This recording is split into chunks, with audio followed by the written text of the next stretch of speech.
WandaVision. WandaVision. Dun, dun. I need to teach you how to sing that in the same key. Oh, don't I? yeah. I think it was perfect just the way it Whatever. was. Loser.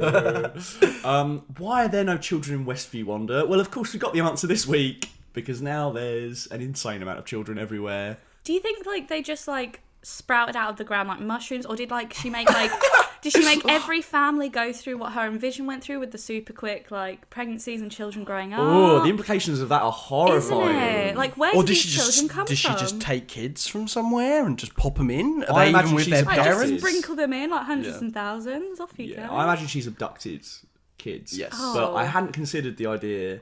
That is very interesting. That she's wrote created them. Yeah. But like, imagine like you've been partnered up with somebody that's like not actually your partner in real life. You can't you have to have like you have to go through the motions of having a family with this person.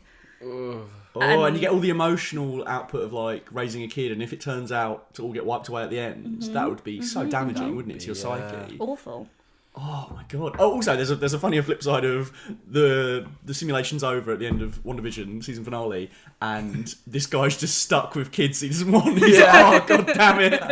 Now I've got to pay like so much child support. That's funny. Yeah, I thought it was a fantastic episode, and I'm really loving it. Like week to week, I think it's just been Same. getting better and better. And I feel like it was the weakest episode.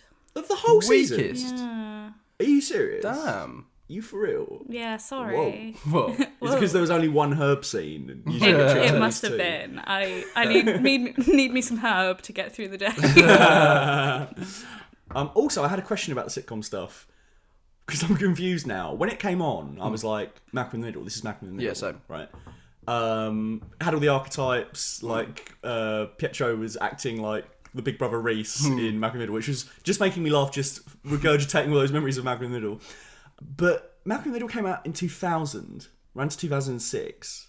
But I'm pretty sure this should be the 90s. Yeah, we week? haven't had the 90s, so I'm wondering if it's just a bad 90s attempt that has read as 2000. But The surely, reason I think it's 2000s is, well, one, I think the outfit that Agnes was wearing at the start, that kind of like silky Yes. tracksuit, It was the velvet reminds me tracksuit. more. I don't know if that's a 90s thing or not, but when I think of like 2000s music videos, I think about But have that we look, have but we then maybe- skipped the 90s then?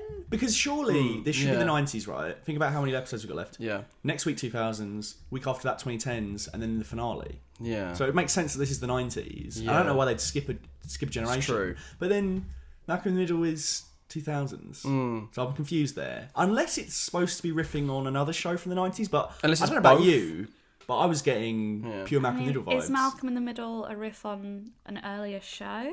From the 90s? Don't know. I don't know. Do you know? It showing- definitely started in the early 2000s. We're literally... Oh, yeah, I googled it, yeah. Okay. We're literally showing our age here, aren't we? Because it's like, I don't know what it could be referencing before that, Yeah. because I was too young. So Yes. I have no idea. Yeah. But if it is a Malcolm in the Middle riff, enjoyed it a lot. Definitely. Just talking about Quicksilver, like I just love like that he's. I just forgot how much I love him as an actor and how much I loved him in the X-Men movies. Like him being back, I was like, it just gave me like a new. Like I really loved the show, but it's gave me like a new love for it. Like, Yeah. do you know what I mean? Like, it's gave me like Oh, a new thing to 100%. be excited about. Mate, You it's- showed me that scene, didn't you? Oh, the time in a bottle scene. From Yes, Dosage Oh, and it's okay, brilliant. I'm on board. I'll watch it. Okay, Yes. we got to watch First Class Dosage Pass. Yes, I okay. think you'll really enjoy them. Yeah. It's first class. Mate, I was just squealing in my head from start to finish. Just like it's so cool. Seeing the two of them in the same room interacting, and also they've got great chemistry. He's the new Quicksilver now. This is the twins. Keep this. This is great. Yep. But also just like the implications of the greatest Terry, the greatest Marvel character of all time. Yeah, boy. Of all time. Yeah, Played by Michael Fassbender. Please. Could be coming to the MCU. We got a reference this week. You did. Dad, You Dad guys got a had- reference. You had Daddy, a little Daddy, squeal Max. at it. You both squealed like little girls at it. It was wonderful to Baby, watch. baby. I'm very excited. The X-Men. I feel like people don't give the X-Men their due because the MCU was dominated in the last decade, and Yes. the X-Men films have gone hit and miss. But the X-Men are the daddies of the Marvel. Yes. All right. Okay. And Magneto is the daddiest daddy that ever did daddy. I think I'll be the judge of that. I can spot a daddy from a mile away. So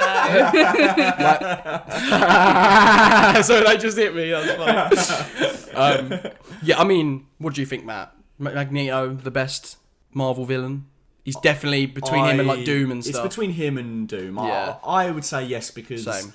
Magneto just like he's got that Darth Vader quality of I can understand when he does certain things. Sometimes he's such a tragic figure. He's had so much loss and trauma just permeating throughout his life. Like X-Men Apocalypse, crappy film, but I do love that bit where he actually takes up the normal life, does everything right, and then it still gets all screwed up for him. And he like all he can do is just scream at the sky, like, "Is this what you want me to be?" Yeah. Because it's like, how many times can someone get beaten down? And also, best scene in the film. 100%. Like father, like daughter as well. Mm-hmm. We're seeing that with Wanda. Mm-hmm. My head neck's gonna start hurting from how much I'm like nodding my head to everything you're saying like right now. Like a nodding dog. It could just go anywhere, couldn't it? Because it's like she's starting to break bad more and more, isn't she? I mean, we were saying whilst the Force Field was getting extended in this episode, I don't feel like she can be an Avenger anymore. She's done. She's committed a lot of crimes now, like abduction, all this stuff. So, like, let's say she's going on like a villain track, right? If the mutants and Magneto fold into this universe at the end, and Magneto says, "You're a mutant. None of these people treat you differently because you're not one of them. Come join me." I can totally see her taking him up on that. Yeah, 100%. It'll give her a home. It'll give her a home. It'll give her a place to go, and she at the moment doesn't have anywhere to go or anyone to be with. So it's a great ending. Also, the bad guy in the sword team. What's it? Oh, Hayward, right? Yeah. He said something this episode about like not liking superheroes or like not having them. So I'm like, whoa, that could also be the setup of like the X-Men whole. Let's get the superheroes. Not like we've had enough. Look what they've done. Look, this blip's happened. Thanos has come down. That's how we introduce the X-Men, baby. I'm all for it. I also thought it was awesome when, even though he was being an absolute dick to all of our leads, to Monica Darcy and Jimmy Woo, the gang.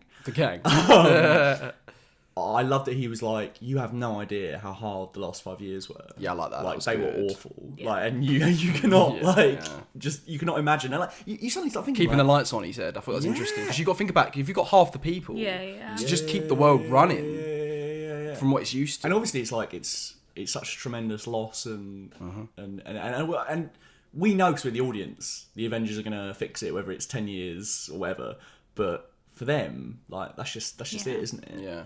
Okay, I have a question. So, Quicksilver, Pietro, do you think that inside he is X-Men Peter or he is MCU Pietro? Because he says about getting shot, which happens to both of them, I believe. Well, no, so I'm intrigued because he doesn't so much get shot in Dark Phoenix. He gets like telekinetically thrown. But he is in the street and... It's the way he says it that I think is interesting because he says something like, "I was shot like a chump in the street and then I heard you calling me," right? So like, does he mean like he was just like shot across the place? Does he mean like, because he says the details are fuzzy, is he kind of confusing these two Is she putting her memories on him? Like she has with other people. Because I think it'd be interesting because he gets wiped off the board, doesn't he, in Dark Phoenix? If that was almost like his last memory in that universe, and then he gets transported here. Although, does he come back at the end of Dark Phoenix? I'm struggling to remember Dark Phoenix because it's so forgettable. Yes. He definitely gets written out, doesn't he, at the start? And I can't remember if he comes back. And I'm not sure very end. if he like, because he said, "Then I heard you calling." Did he like hear her calling and like run to the hex and just like come in, or did he just like wake up there one day? Or I don't know. My theory is that he's been put there by the director guy to find out information. It does seem like he does have foreknowledge. It doesn't seem like he's just gone into this new universe, does it? Because the way he's going like, "Oh, I'm being, the bratty brother-in-law that's like meant to, cause trouble. That's what you wanted, right?" And then the way he gets the truth out of her, and the way he's like, "Oh, I'm your brother. I'm not your husband or any of these townsfolk. Like, do you know what I mean? Like, you can trust me." Do you know what I mean? That felt very much like in the same way Monica was going, "Oh, Ultron, blah, blah, blah, blah." Like, it's true. So, like, I wonder who would have sent him, though.